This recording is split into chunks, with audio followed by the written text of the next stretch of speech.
Hello, everyone. Welcome. Thank you for being here this afternoon. I want to officially get this program started. My name is Sarah Quakendall, and I am the Assistant Director of the Holocaust Resource Center of Kean University. And I'm joined with my colleague, Dr. Adara Goldberg from the center.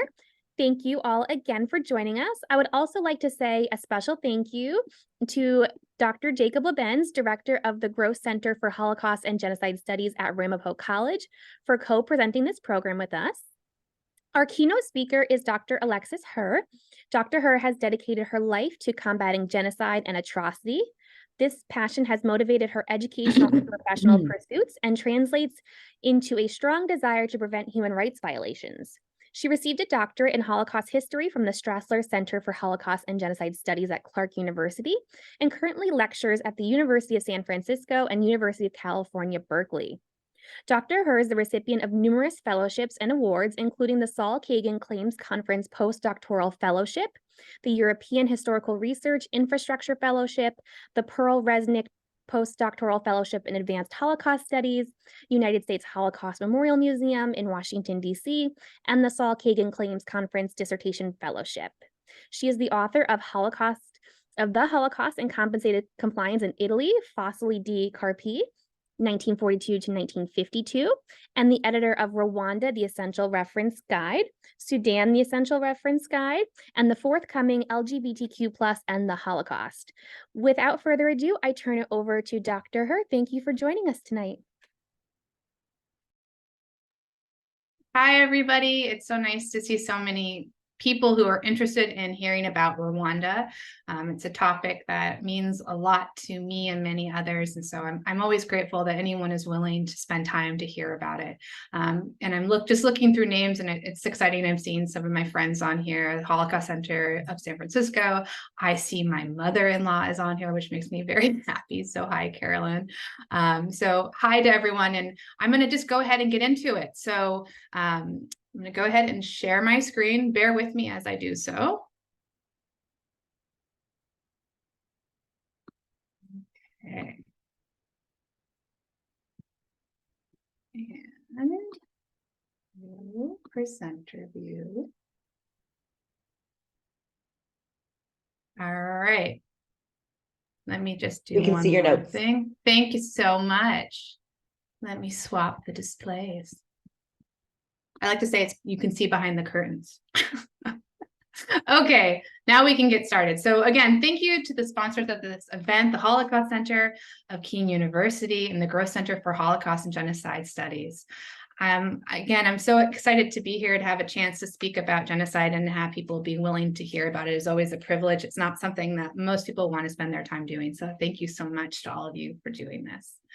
So today's talk is entitled Warnings from Rwanda, Social Responsibility and Genocide. And the subject of this talk is meant to be a call to action. My goal is not just to share information with you, but I want to explain how knowledge can be powerful. So the subject is meant to be a call to action in addition to education. So in other words, I know that many of you who are on this call are educators. And so I am gearing this towards you and the questions that you might have, which is why should we teach students about the Rwandan genocide? And what can we learn from what happened and apply it today? These types of questions, those focused on social responsibility and genocide, have come to guide my own research and teaching over the past decade. It just doesn't feel enough anymore to consider genocide in the past without an eye on the future and on the present. And I'm actually not alone in this thinking. I have, in fact, some pretty good company. When famed Holocaust survivor Elie Wiesel, whom you may know from his memoir, Night, it's still probably the memoir, this and Anne Frank's diary are the most probably used in classrooms in the US today. So when Elie Wiesel accepted the Nobel Peace Prize in 1986 for his work on the Holocaust, he took the occasion to reflect on his experience of genocide and what survival meant to him. What responsibility did he feel about surviving? And I'd like to share his words with you. He says, "I remember it happened yesterday or eternities ago, A young Jewish boy discovered the kingdom of night. I remember his bewilderment. It all happened so fast. The ghetto, the deportation, the sealed cattle car. I remember he asked his father, "Can this be true? This is the 20th century, not the Middle Ages. Who would allow crimes to be committed? How can the world remain silent?" And now the boy is turning to me. "Tell me," he asks, "what have you done with my future? What have you done with your life?" And I tell him that I have tried to keep memory alive, that I have tried to fight those who would forget. Because if we forget, we are guilty. We are accomplices. We could not prevent their deaths the first time. But if we forget them, we will be killed a second time. And this time, it will be our responsibility. And then I explained to him how naive we were, that the world did know and remained silent. And that is why I swore never to be silent whenever and wherever human beings endure suffering and humiliation. We must always take sides. Neutrality helps the oppressor, never the victim. When human lives are endangered, when human dignity is in jeopardy, national borders and sensitivities become irrelevant. Wherever men and women are persecuted because of their race, religion, or political views, that place must, at that moment, become the center of the universe. I want to draw from these words and use them today as guideposts for our discussion of genocide education and social responsibility. As a boy, Wiesel remembers asking his father how it was possible that the world could forsake the Jews during the Holocaust. And some Rwandans must have asked themselves similar questions when the killings began in earnest in April 1994. So today, we will ask this question again. How could the world remain silent? Next, Wiesel speaks of the need to not turn away from the past and rather confront our mistakes, to not learn from mistakes and in so doing forget the victims is allow them to be killed a second time. And this time it will be our responsibility. For this reason today, we honor victims and survivors by learning what happened. We will not condemn their stories to the forgotten pages of history. Rather, we will keep them alive. And lastly, we shall consider Wiesel's call to action, that whenever people are persecuted, they must become the center of the universe. These words in particular really resonate with me. They reverberate with and in me whenever I hear about ongoing genocide and atrocity today for the Darfuris in Sudan, the Rohingya in Burma, and the Uyghurs in China. For me, these words spoken by a Holocaust survivor some 37 years ago, actually now, remain a pristine articulation of what I mean when I say warnings from Rwanda, social responsibility and genocide, the title and the theme of today's talk.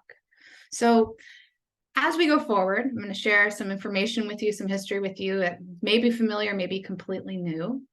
Please feel free to use this chat box as part of our discussion, as part of our tool of learning.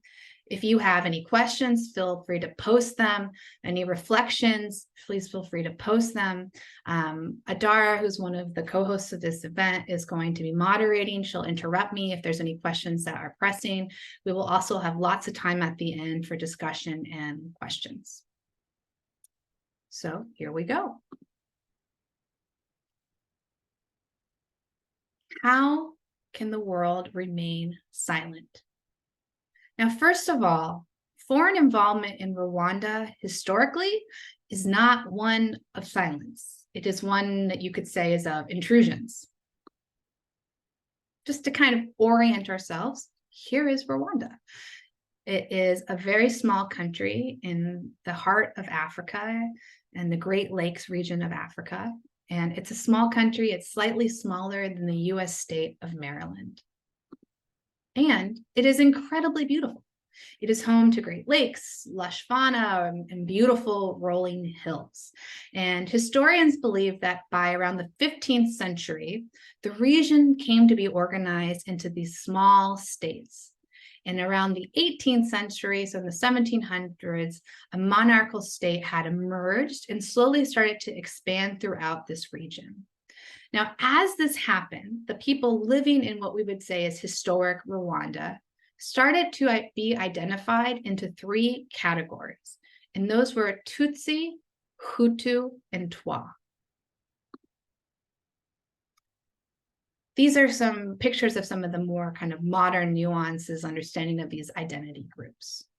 Okay, so the Rwandan monarchy in the 1800s was led by the Tutsi people. However, at that time, Hutus still served as chiefs and sub-chiefs. The terms themselves, Hutu and Tutsi, were initially associated with patron and client. During this time, these identities of Hutu and Tutsi were fluid. If a Hutu acquired enough wealth and power, they could become a Tutsi, and vice versa. If a Tutsi lost their cattle, status, or wealth, they lost a bet, let's say, they could become a Hutu. So overall, there was a real fluidity between these groups of Hutu and Tutsi. The Twa, which represent less than 1% of the population, are a pygmy people who live throughout the Great Lakes region. So now that we've kind of set this up, these are the people, they lived peacefully for decades. Now this all started to change with the arrival of colonizers. And this is where I bring us back to this guiding question of silence. Historically, the West has not been silent in African affairs. In 1899, Rwanda became part of German East Africa. And when Richard Kant, which you can see here, a German explorer, arrived, he met with the Tutsi king.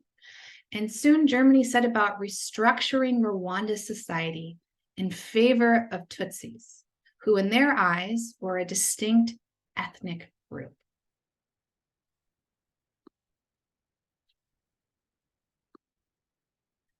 Germany had imported over the racial thinking that was in vogue at that time. So like those ideas espoused by Arthur de Gobineau, who posited that there were actually races among men, with white people being the most evolved and Black people, in quotation marks, being less so. Now, this was used to justify Caucasian meddling in African affairs, the importation of ideals into Africa, the exploitation of indigenous populations, was all justified in part to this notion of white superiority. Furthermore, Christian Europe thought to reinforce these theories of racial superiorities using their favorite weapon, as I sometimes call it, or source book, which was the Christian Bible. Okay. When we talk about this idea of race, by the way, this is a completely invented category. We're talking about the 1800s. The idea of race first came out in the 1500s. There was no science that would ever delineate race. There is none today. We talk about ethnicities, but race is an invented category, and it has been used historically for exploitation. And we can see that here. So I showed you initially pictures of Hutu, Tutsi, and Twa, the kind of peoples who are in Rwanda. This picture here is more of a racialized, in quotation marks, version of identity in Rwanda. This is what the colonizers saw when they arrived. They saw people who they viewed as Tutsi, who were tall, who had lighter skin and had more angular facial features. They saw Hutu, who they saw as having darker skin, were less tall in stature and had flatter facial features. And then the Twa, who are the pygmy people. And if you can squint in on this small image, you will see this kind of projection of racial identity. The Hutu look, for lack of a better term, fully human. And then as we go from Hutu to Twa, they become depicted as more animalistic and less evolved. So this is why I typically don't love to share this photo without context, because it's not an appropriate photo. It's really a racialized photo. Now, this projection of Tutsis being the more favored people to the Europeans is rooted in the Bible. This is one of my favorite stories from the Bible. This is the story of the so-called Hamitic hypothesis. I'm going to give you the cliff notes on it, okay? So basically what happens is Noah, remember him, he's the guy with the boat. Noah drinks a little too much alcohol and passes out naked. One of his sons, Ham, happens to stumble in and see dad passed out naked and finds it very funny. So he goes and grabs his brothers and takes them to see dad and like, look, dad's passed out and all of his junk is on display. Now, the brothers apparently are like, oh no, his modesty, and they cover up his pieces. And when Noah wakes up and finds out that Ham made fun of him, he allegedly curses Ham and all of his descendants. And so theologians at that time believed that that curse was the curse of having to be dark or black, so that all of Ham's descendants were black. Again, I put all of this in quotation marks. So what happens is, this is kind of the logic that is being used and applied to organize and structure Rwandan society. Okay, the Bible is being used as the guidepost.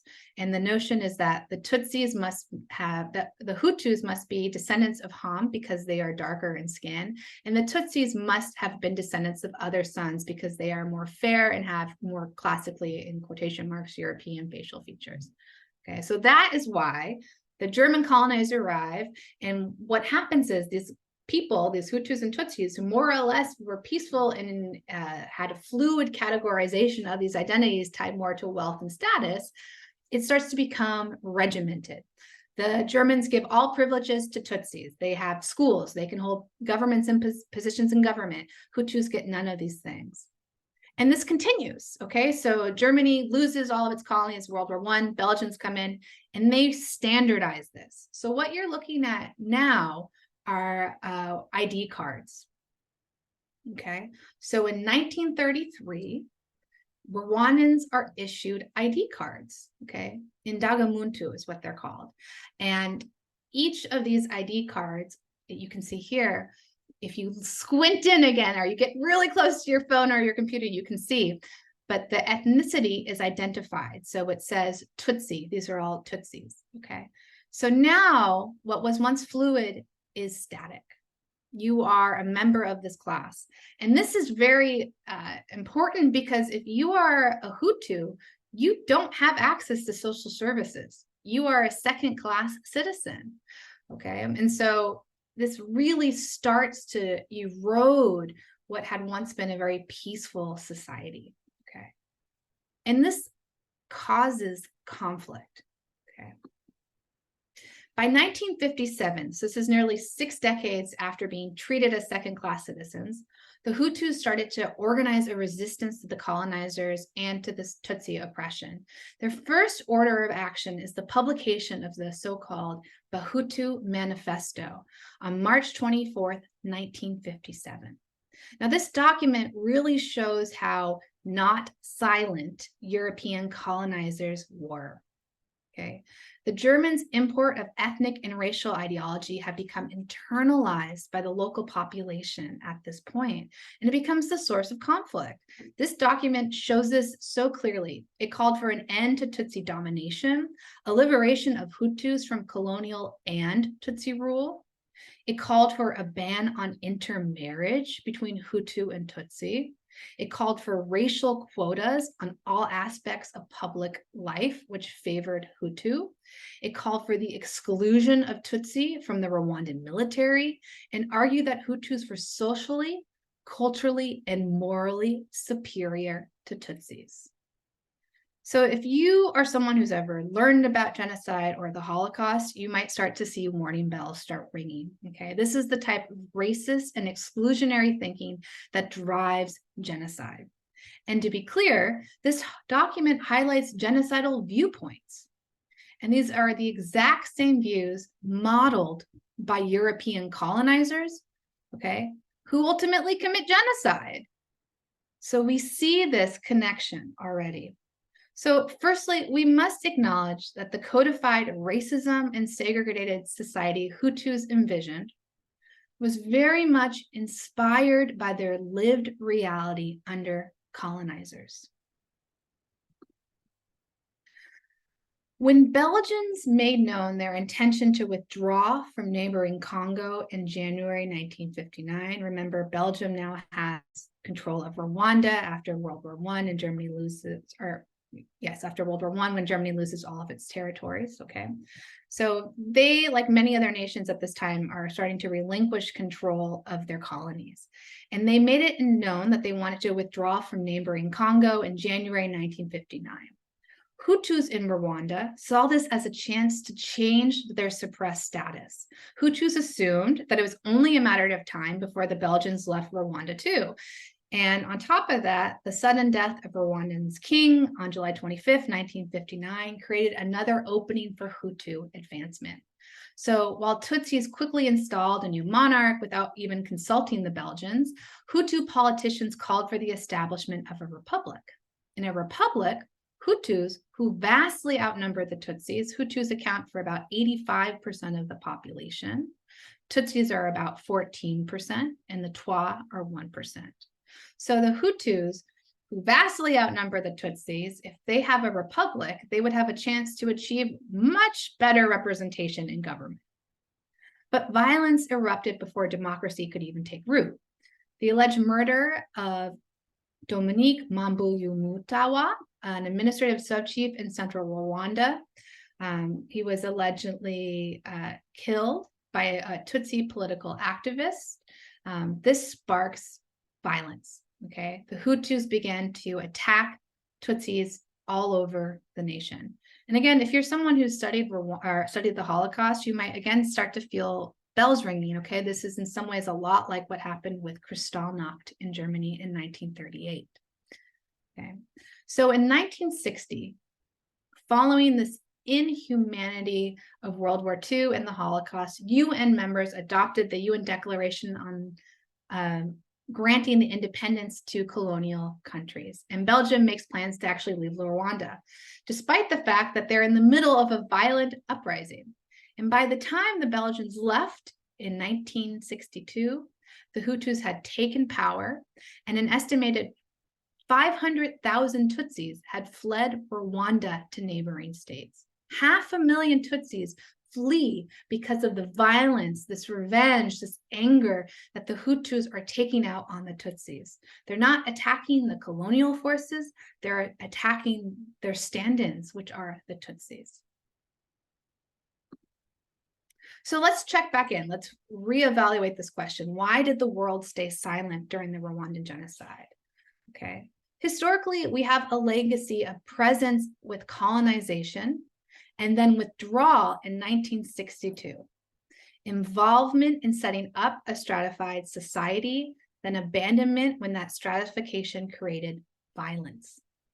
This is all the more worthy of our attention because it will happen again and become a pattern that, if not leads, encourages genocide in 1994. Okay, let's skip ahead a little bit, okay? 1973, there is a bloodless coup, and this man, President Juvenal Habyarimana, comes into power. He is the same person, if you remember way back when I showed you these kind of pictures of the Hutu, Tutsi, and Twa, this guy is what I showed as a picture of a Hutu. When he comes to power in 73, he ups the discrimination against the Tutsi, okay? They are no longer allowed to participate in life, in public life.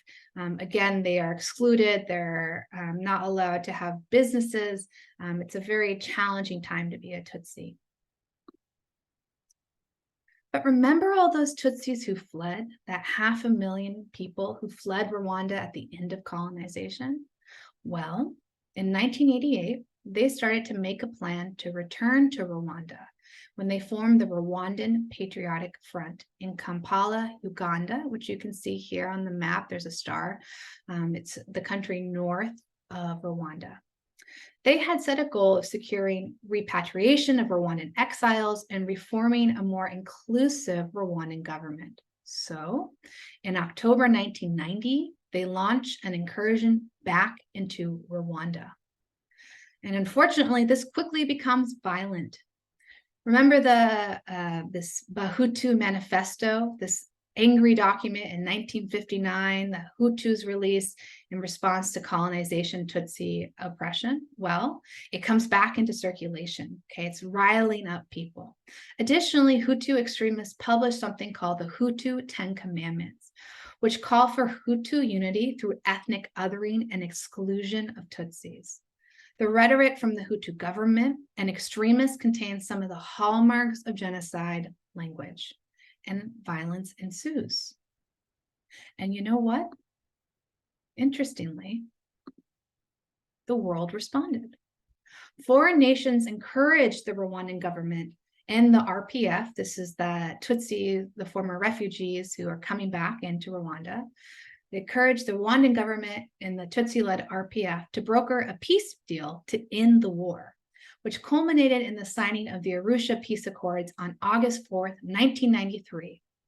These accords were co-sponsored by the Organization of African Unity, a UN coalition representing African interests, France, and the US. Okay, so we were involved. Okay, this is in 1993. Genocide begins in 1994. Right. Now, this document called for power sharing in the government, integration of the Rwandan military and the RPF, and a co-led transitional government. Okay, essentially kind of the toolkit for de-escalating violence. We even have peace troops who were sent to Rwanda to monitor the ceasefire, the turning in of weapons, and implementation of the peace accord. And everything seems like it's on track, right? But unfortunately, we were about to see a pattern. On April 6, 1994, as the president of Rwanda is returning to Kigali from a meeting in Arusha, Tanzania, a missile shot down his plane and he is killed. Now, we don't know who actually shot down his plane. Okay, Habyarimana, the Hutu leader. Okay, now it's what happens at the time, the Hutu-dominated government blamed the Tutsis, okay, and the Tutsi-led RPF, and they use it to stoke genocide, to immediately launch killings. In reality, it's most likely many scholars of Rwanda believe that it was actually Hutu extremists who shot down this plane, that they were angry at Habyarimana, the president, for having signed a peace treaty, okay, and that it was a complete manipulation of events. In any case, genocide begins in earnest. And what does the international community do? Okay, the foreign nations, the African unions that had supported the peace deal in 1993, the US and France who had been there supporting the peace agreement in Arusha, Tanzania, the United Nations who had sent peacekeepers to Rwanda. What do they all do? They pull out. A big reason for this is tied to Somalia. In 1993, the US government had sent troops to Somalia to deliver food to alleviate a devastating man-made famine. Okay, but the US did not do its homework, and we did not fully appreciate the level of lawlessness and violence in that region. So in October 1993, rebels shoot down 3 Black Hawk helicopters. 18 American soldiers were killed. And not just that, rebels took the corpses of some of these soldiers, tied them to their cars, and dragged them through the streets of Somalia. Okay, and images of this hit our news. There were videos of this online. There were pictures in the newspapers. Okay. This captivated US viewers. So when the genocide began in 1994, after a plane crash, right, the US was not willing to have another Somalia on their hands. Okay. President Clinton did not want to lose public approval, which he thought would happen if he sent in troops. So, as a result, between April and July 1994, the US and others stood by as some 800,000 Rwandans were murdered by their countrymen and women in a senseless genocide. All right, let's check back in with our question. How can the world remain silent? I want to talk about what we mean when we say silent. Now, as a young boy caught in the Holocaust, Wiesel felt the world was silent to his suffering. This is what many survivors call the first blow of genocide. It's not being arrested, it's not being sent to a camp or a ghetto. It is a feeling of abandonment by the world, that no one is there to help you. It's a breakdown of trust in humanity. Okay. Now, for me, I am lucky, I am privileged. I have not experienced a genocide, and I don't know what that first blow really feels like. I don't know that silence like Wiesel and so many Rwandans know so intimately. Rather, I experienced that silence as a conscious action of my government and the international community to not act. I view silence as a decision of abandonment. This is where social responsibility comes to play. This is where we have space to improve. The second signpost of today's talk, Wiesel's words, that to not learn from our mistakes and in so doing forget the victims, is to allow them to be killed a second time. And this time it will be our responsibility. Social justice and genocide education requires us to take stock of our failures so we can improve on them. And when it comes to Rwanda, there are ample ways that lessons of our collective failure can be applied to improve the lives of people in danger. The international community failed Rwanda. There were personnel on the ground who could have acted, but the UN chose to withdraw its troops. Okay, one of the positive stories to come out of this genocide, if we want to call it that, is the choice by the commander of this UN troop, Romeo Dallaire. He defied the orders to evacuate and stayed. Okay, he risked his life and the lives of those peacekeepers who stayed with him, some of whom lost their lives, who were murdered in the first days of the genocide, trying to protect Tutsi. Okay.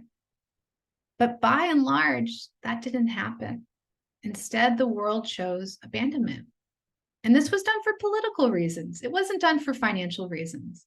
It is without a doubt that intervention in 1994 would have cost the US and other governments significantly less than it would have cost, that it has cost, I should say, in helping to rebuild a post-genocide Rwanda, okay, to fund refugee camps, and to deal with the legacy of the genocide and violence in neighboring Congo, which spilled over and has created a decades-long conflict there.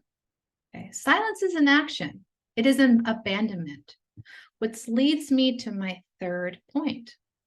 Okay, Wiesel's call to action, that whenever people are persecuted, they must become the center of the universe. These are such powerful words. Now, right now, we have new Rwandas. Okay, we have genocide in Darfur again. We have genocide in Burma against the Rohingya. We have genocide in China against the Uyghurs. Okay. But we have an opportunity to act and encourage our representatives to do the same, to get involved in social justice. We must not allow silence to be our legacy. So let's talk about action. How can you and your students get involved? The first thing that comes to mind for me personally is to combat silence. Information and education drive action. Teaching about genocide, which is something that I know this is most of you are teachers or training to become teachers, okay? Teaching about genocide is the work of social justice. With knowledge, we are empowered to do something. okay? You have to understand these patterns. If we ever want to prevent genocide, we have to be able to identify how genocides happen. Next, we must support victims and survivors. We live in an era of technology, for better and for worse, okay? We can follow survivors on Instagram, Twitter, Facebook, and whatever platforms that I am not cool enough to know about. Snapchat, there we go. Okay. We can help victims have voices. If you follow some of these people on any of these platforms, it affords them greater visibility. Likes create greater traffic to those voices. Okay. This is just one small way among a million others to encourage student participation in social justice. Let survivors and victims' voices be heard. Honor those voices. Okay. This can be as simple as taking a moment to ask your students to go onto their social media platforms and search Rohingya. The Rohingya survivors from Burma live predominantly in Cox's Bazar. It's a refugee camp in next door, okay, to Burma, okay, and there are over 1 million refugees in this camp, and many of them who survive, all they want is for people to know this genocide is happening because their government denies that it is occurring. They're not letting foreign journalists in to report on it, all right? So you can interact with these people, you can follow them, you can ask them questions. And my experience has been very positive, that they want to hear from you. They want to tell you what they're doing in their refugee camps. They want to tell you about the schools they're organizing. Okay, there is opportunities to interact, and also, if you are so inclined, to donate directly to these individuals. Okay, we are not in an isolated society anymore. We can participate, we can support, and we can help here. Okay. And lastly, we must turn to Wiesel's call, okay, that whenever people are persecuted, they must become the center of the universe. We have to get involved in a cause. Now, this is, I think, the hardest one on the table for us, all right? Let's be realistic here. Today, there are 108.4 million people forcibly displaced around the world. 108.4 million. Each person represents different types of conflicts and needs, okay? These people are climate refugees. They are refugees of genocide. They're the 100 people in Cox's Bazar fleeing from the genocide in Burma, okay? We may not have the capacity as individuals to attend to everyone, okay? It may not be possible for us even just emotionally, given our position, you know, on the sidelines, to know about every conflict, maybe too much. Okay, we don't want to overwhelm our students so that they are so overwhelmed that they don't feel like they are empowered to act. Okay, so what do we do? Okay, we do not have, like I said, the capacity as individuals to attend to everyone in every conflict, but we can't let that discourage us. Okay, each person is a universe unto themselves, right? Isn't that how the saying goes? And we can't fix everything, but we are not powerless, right? The biggest thing I think that we can do as individuals and also as educators is to encourage people to realize they have the power to do something. Okay. I am not someone who is investing my time in climate change. Luckily for me, my husband does that for me. So I let him do that. And I'm grateful because I just don't have the capacity and energy and time to do that. I'm so focused on this one cause. I'm focused on genocide education. Okay. This is what I feel called to. And I really do believe that anyone, any student that you have, every person in this room will have something that resonates with them. And that is where you should make your dent, right? There is ways to be empowered, to support the causes and the people you care about. And that is the heart of social justice. So for me, social justice is rooted in genocide education. I don't want genocide to continue, and I want us to do a better job at responding and supporting victims, all right? And to do that, we have to combat silence. We have to learn from the past, okay? And we have to find ways to get involved. So I will close my screen, I'll stop sharing. I will no longer be this big little or this little teeny talking head photo. And instead, I want to create space to hear from you. I'd love to hear whatever questions you have, if you want to share reactions. I'd like to create a space for us to do more. Thank you so much, Alexis, for this and for everything. We have a question in the chat from Judy McLaughlin. She wants to know, are there local groups coordinating support for these communities? And if so, how can we help other than likes? So it's unfair to ask you about New Jersey groups, but maybe you could share a little bit about what groups near you are doing, so that way we can investigate and see if there are local. I guarantee you there are.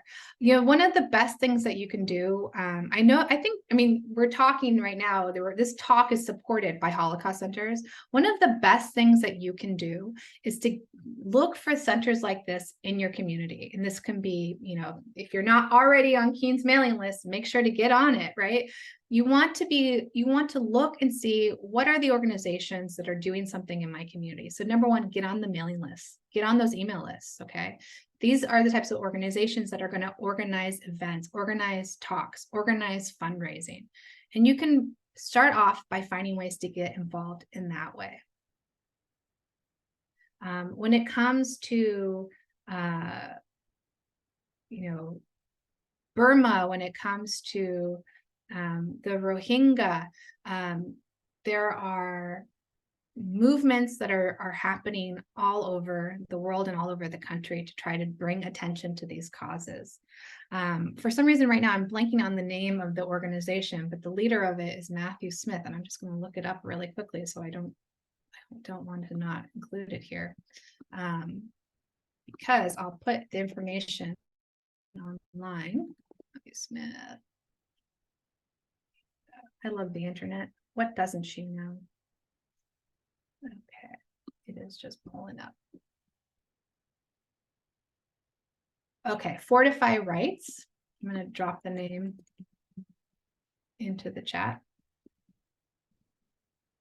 Is a really incredible organization. I highly recommend that you follow them. They do incredible work with the Rohingya refugees in Cox's Bazar, the refugee camp in Bangladesh. And they are doing advocacy campaigns, they are lobbying, they are doing research reports to help inform our justice system of how to best respond. They are lobbying for sanctions. There's lots of little ways like that you can get involved. So these are great questions. I love this idea. Like, look for your local organizations, follow them.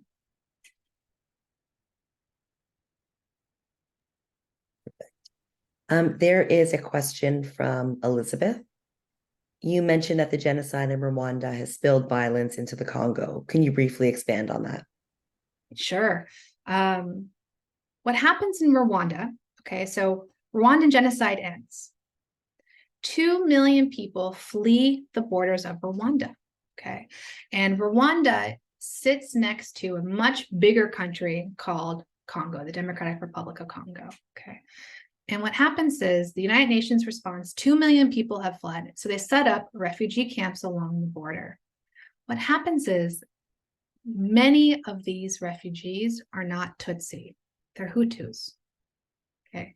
The genocide in Rwanda ends when the RPF, the Rwandan Patriotic Front, remember that those refugees from the colonization era, the independence era, they come in and they start the civil war, and then eventually they're the ones who end the genocide, okay? The Hutus are afraid of retaliatory killings by the RPF, so they flee. They go to Congo and they go to these refugee camps, okay? And they don't want to go back to Rwanda because they're afraid of being arrested and tried for crimes. And so they stay in Congo and they create rebel groups. Congo is another one of these incredibly beautiful countries, but it's also a really rich country. I think that's like 90% of the tung, tungsten, and tantalum, these minerals, come from Congo. So much so we now call them conflict minerals. They're in everything. They're in the laptop I'm talking to you on, the headphones that I'm wearing. They have these because these refugees, Hutu refugees, you could call them, went to Congo, they brought this violence with them. And we didn't do a good job responding. We didn't know how to separate Hutu and Tutsis in these refugee camps. So the violence of the genocide continues in the camp, and then it continues into Congo. And the instability caused by these perpetrators creates 2 world wars in Congo. So it's an ongoing problem. It's incredibly problematic. If you're looking for a good book to read, I just finished one. It's a memoir by a young man who is deeply impacted by this conflict. It's called Congo Soul. It was published in 2020, and it's a kid's perspective. So if you're an educator and you're teaching about the Holocaust and you're doing Anne Frank and you want to talk about Congo, this is a good book. Excellent, thank you. I'm going to invite Dr. Justin Pfeiffer to ask his question. Hi, can you hear me okay? Yeah. Hi, thank you. I know it was a rather lengthy one in the chat. Yeah, I had a question regarding today at The Hague, Ukraine asked the Security Council of the United Nations to hold Russia accountable for war crimes and potential atrocity being committed in the current war in Ukraine. I kind of wanted your insights regarding that when we deal with contemporary issues, trying to raise awareness about combating genocide, combating hate speech, combating issues around the world today. How do we get there when there are such intense political divisions, when perpetrators are potentially on the UN Security Council, and when politically the world is so divided on issues like this? And it seems that misinformation guides the narrative to such a point where we end up in a new form of denial, much like with Holocaust denial.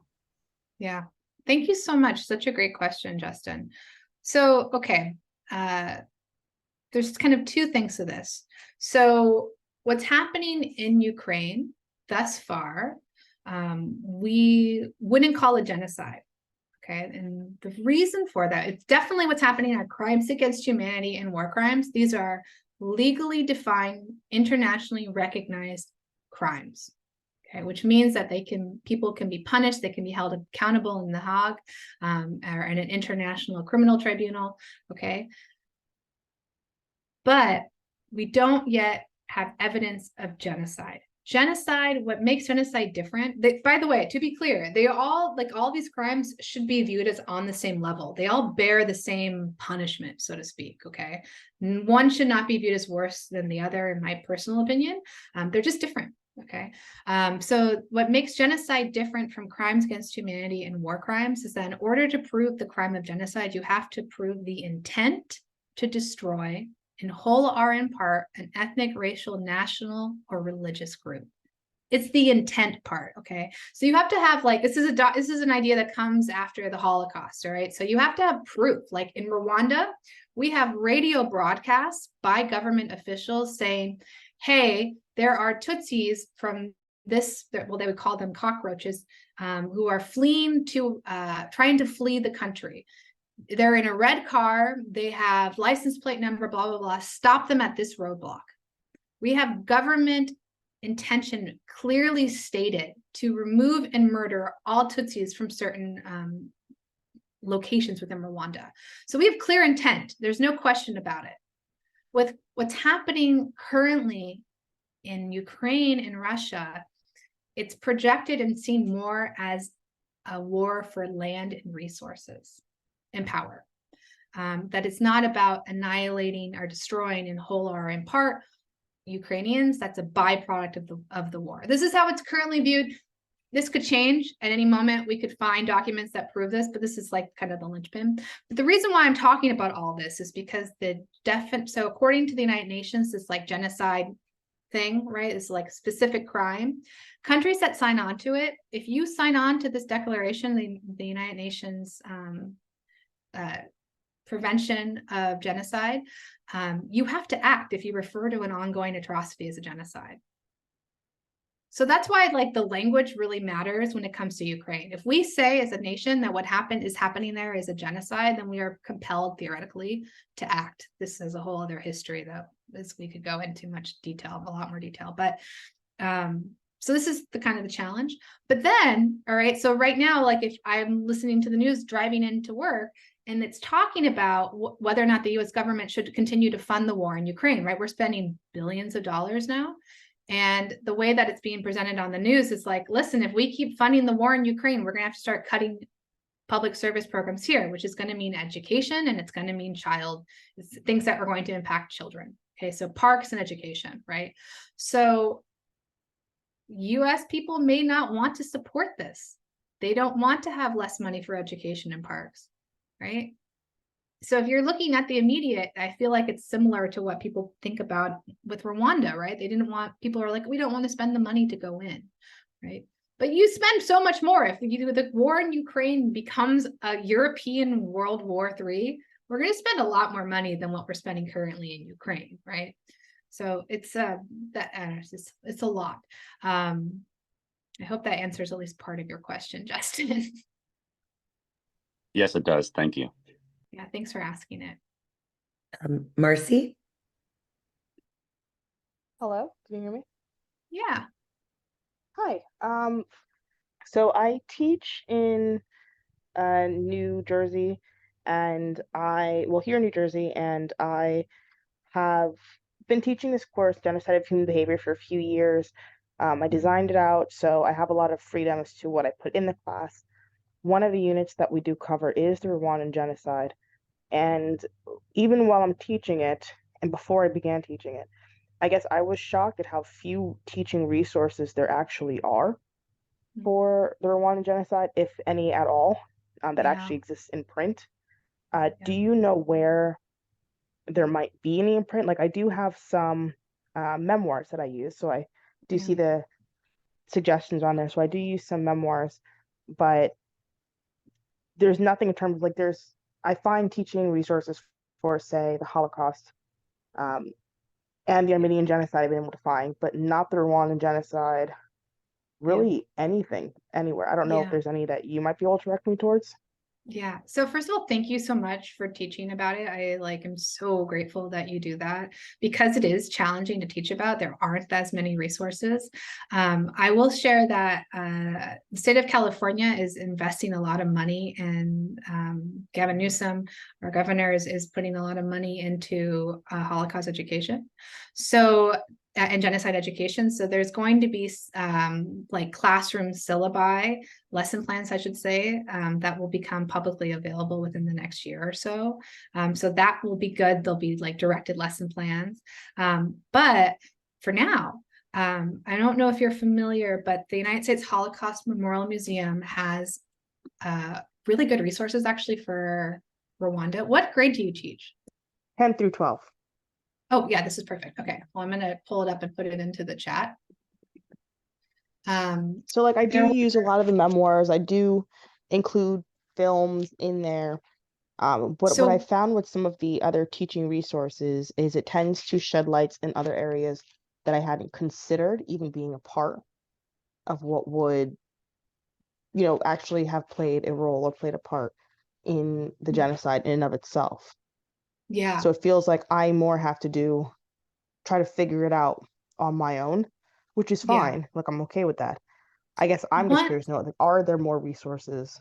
So one of the resources that is really, I think, exciting to use is there were, I think it was in 2001 or 2003, the United States government declassified documents about Rwanda. So we have a cache of documents during this kind of civil war period, 1990 to 1994, leading up to the genocide, about what the US government knew and what was going on. So you have cable reports saying they're stockpiling machetes. What should we do? You have documents that say it's too expensive for us to intervene. It's going to cost this much per day. We're not going to do it. So these documents, I'm like trying to pull them up for you right now, are awesome. they're a great resource. You can print them off or put them on a display and ask your students to analyze them and then share, what does your document tell us about what was happening? Why did Rwanda have to happen? Really great resource. Let me see. Classified docs.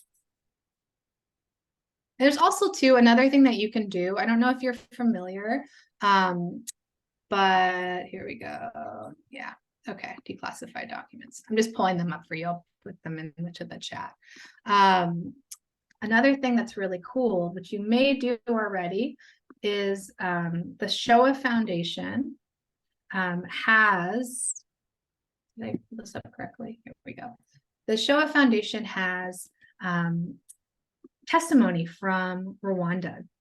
So you can have students go and watch testimony and create their own videos using this testimony, little clips that explain the genocide, that include testimony. They can look up like what was gender dynamics, what happened here.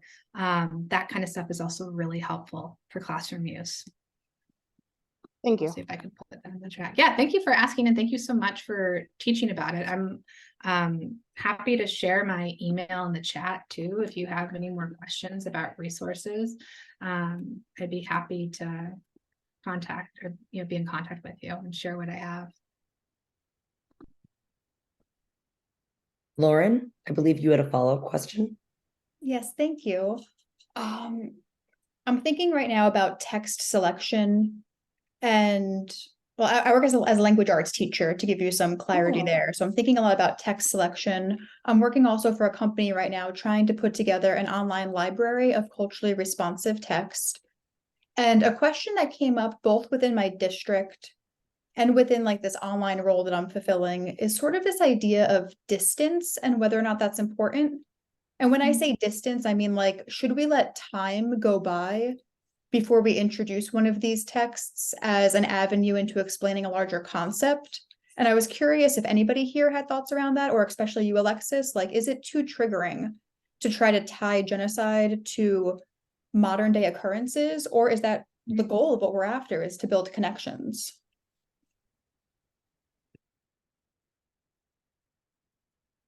Dara, what do you think? I think it's tough. I think it's a tough call because on the one hand, well, Rwanda was 30 years ago, which seems like a lot of time, but it's still within our lifetime easily. Is it too raw for some people? Does it feel like we are stepping on toes or intruding on personal space when individuals and families are still healing, where communities are still recovering? But the flip side of that is the further away we move from the events of a genocide and mass atrocity, the more that we lose. And I think about as someone that studies, the Holocaust and focuses on, Holocaust refugees and displaced persons. There's part of me that's so disappointed that more scholars, more community activists and leaders were not collecting, and we're not delving deeper, meaningfully so, in the early years after the war, that so much time was allowed to lapse before there was serious scholarship done on those populations. And as a result, today, not only is it more complicated to conduct my research, but I know that there are so many stories that are lost to history that we cannot recover. And so I think it's weighing it out and also just looking at the ethics of research and why we're doing it. What's our goal in speaking about it and teaching about this? If we look at things and we cannot say with full confidence that our goal is education, it's activism, it's social justice, it's prevention, and not exploitation, because unfortunately we have that as well. Yeah, I totally agree with you.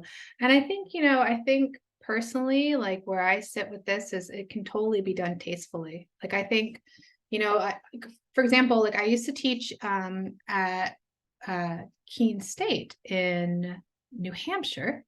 And they have a Holocaust and genocide program there. And I was teaching there and I was talking about the Holocaust, and I had been in Boston before that. And I was like, I'm just curious, like I was asking them, kind of talking basic stuff about Judaism. And I asked, like, does anyone know a Jew? Only one person raised their hand, and they were Jewish. So, I realized that I needed to find other ways to help students connect to this history. So I started to teach about gay victims of the Holocaust. Because if I asked that question, how many of you know somebody who is part of the LGBTQI plus community? About a third, half of people would raise their hands. And so you have to find entry points, right? So I do think that there's power in making connections. And I think, maybe the goal is never to create a space where you're trying to create a hierarchy of suffering. That's what you want to avoid. But in terms of space to learn, like, I think it's great. Like, one of the things that originally, like, immediately popped to mind for me, this is more visual than written, but our memorials, like memorials in the Holocaust, with rare exception, you're never going to see bones on display. Okay, you're not going to see human remains on display. There's hair at Auschwitz, and that is highly contentious because it's, for some members of the Jewish community, it's viewed as disrespectful. You're supposed to bury all remains. But in Rwanda, the population was so concerned that no one was going to remember what happened, that no one would believe what happened, that they immediately started putting bones as signposts on roads. They started to collect skeletons and put them in churches. Right? Because they wanted people to know what happened, and bones were the best visual reminder. Corpses were proof. So even just in memorialization culture, you can learn a lot through comparison and discussion. Thank you. Melissa. Hi, Hi. I am a high school teacher in New Thank Jersey. you. So I teach 9 through 12, and our 9th grade curriculum is African and Asian studies. So I've been teaching Rwanda for several years now, and the Rwandan genocide. One of the things I think is always hard is after we go through the things that lead up to the genocide, understanding colonization's role in it, looking at the events that happen, is what happens after, right? So like after the damage is done in that case, I've talked to them sometimes about the small like reconciliation programs we see kind of like across the country. But are there any other like insights or other resources we can use? Because when I go back to try to find other things on like the modern state of things, it can get quite complicated.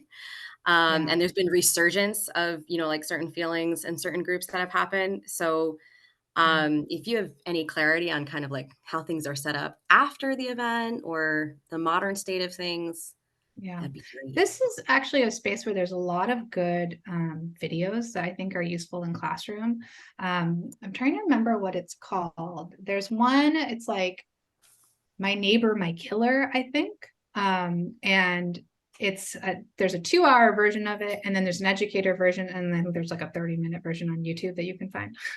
And it talks about the challenges of achieving justice after genocide, right? Like, so everyone should, like an activity that I do with my class is like, what does justice mean to you?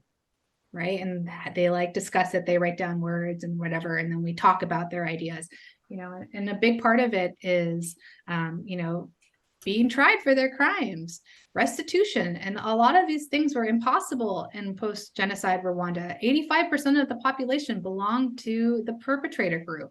It was civilian on civilian. It wasn't the German army, right? So this is impossible.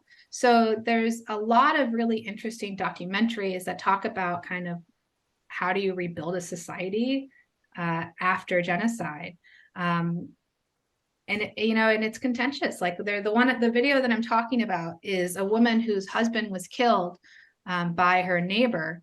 And then after the genocide, he's still her neighbor. So what do you do? So it talks about kind of the post-justice attempts in Rwanda, which I think are really dynamic and challenging, which I think you're probably somewhat familiar with, and you're saying you nod your head so you know. So those are really interesting, like just as conversation movers. There's also a book, I'm reorganizing my office, I pull it down, but it's called Remaking Rwanda. And it's a whole bunch of articles about different things that have happened after Rwanda. Like, what does education around the genocide look like? What is the story that's being told? And there's some problems, I think, personally, with some of this education. So that's a good resource too. Those they're like the chapters are like only 2 to 3 pages, the little essays. So they're really good for in-class discussion. So yeah, Remaking Rwanda is very good. And then another thing is just, you can find articles about this online, like newspaper articles and stuff that you can use as a resource that talk about how you can't say Hutu or Tutsi anymore in Rwanda, right? That has a lot of implications. That creates great discussion. So that's another one of those spaces where you can really kind of dig in. Also, do you teach about Cambodia? So I do. It's not officially in the curriculum, but I kind of find ways to teach about Cambodia. I also teach about the Khmer Rouge when I do US2 in Vietnam. That's awesome. Please email me. I have some curriculum for you. If you want it, I have some fun lesson plans that are all that use memoir excerpts from a woman who in California who's my friend and a survivor. So I'd love to share that with you. So email me. Yeah. And thank you for teaching about that. And for folks who are interested, this is something that we're hoping to bring in to Kane in the next year. Yeah. So this is something to, keep an eye on the prize. We have one question from Judy. And if there's anybody else who has a question, if you wouldn't mind just raising your hand, we want to be sure that we get to you before we wrap up today.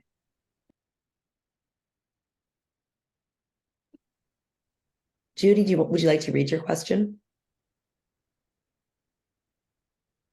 Okay, you'll bear with my voice then.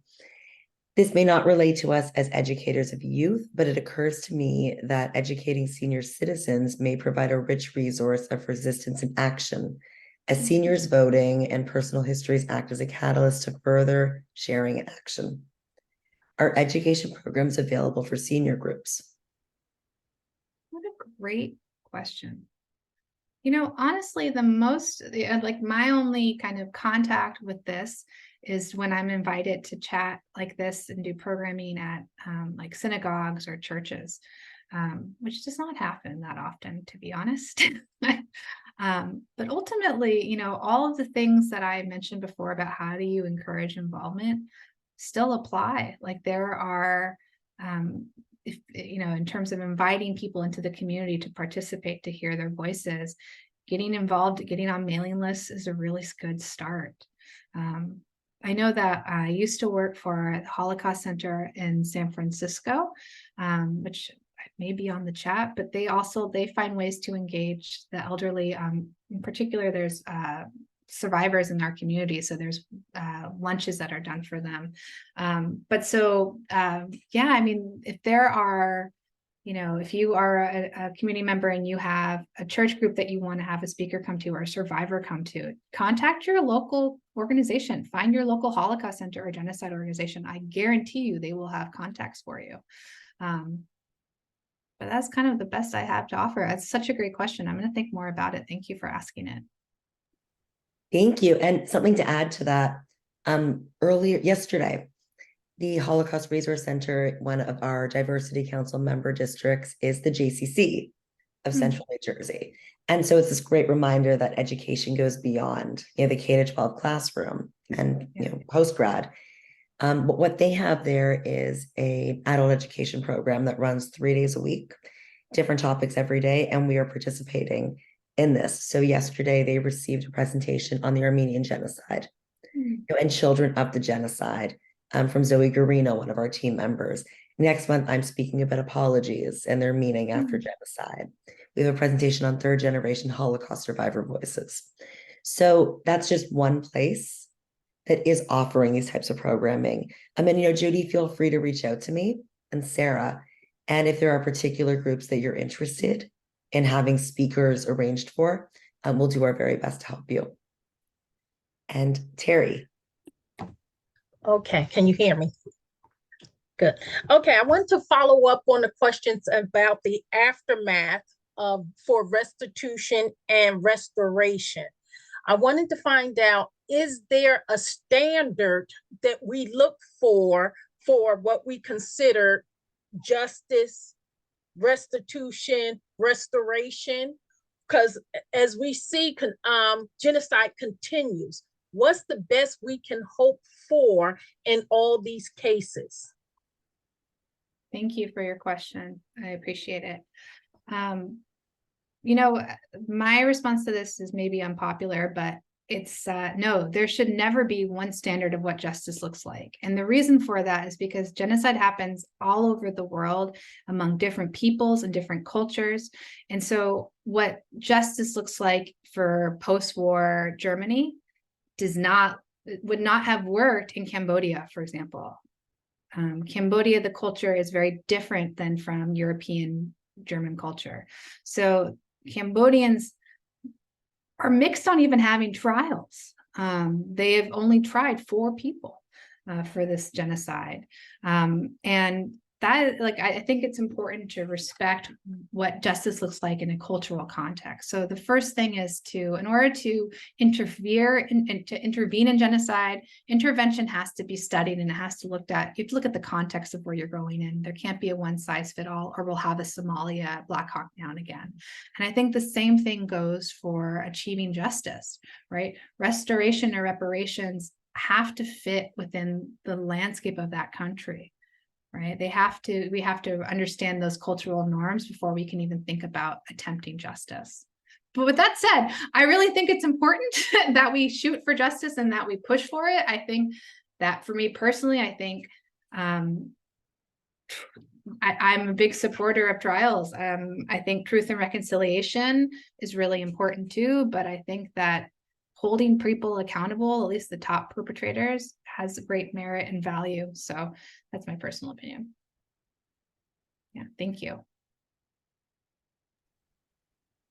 Thank you so much. From a personal place, it's incredible, for me, to listen, to Alexis. Alexis and I began our journeys together a really long time ago, at Clark, and just seeing, the trajectory of your areas of research. It makes me so proud to see the work that you're doing for the broader community and for branching out and addressing topics that so many scholars are afraid of doing. And something that I'm always telling students is not to focus on their deficits. Don't focus on what you don't have. Don't focus on the fact that you don't speak 5 languages. Neither do I. That's okay. What do you have? You have passion, you have interest, you have curiosity, you have tenacity, you have those things. And hearing you speak today is that reminder for me that we all have a voice, and we have a choice for how we use it and what we use it for. And so, I think I speak on behalf of all of us. Thank you for everything that you do. Thank you for caring and for continuing, to fight and to speak up. We need more people like you. Thank you, Adara. Congratulations. Thank you. And I'm going to ask if anyone has any questions they weren't comfortable perhaps asking in front of a larger group. Please feel free to stay on for a few moments. I'm going to stop the recording.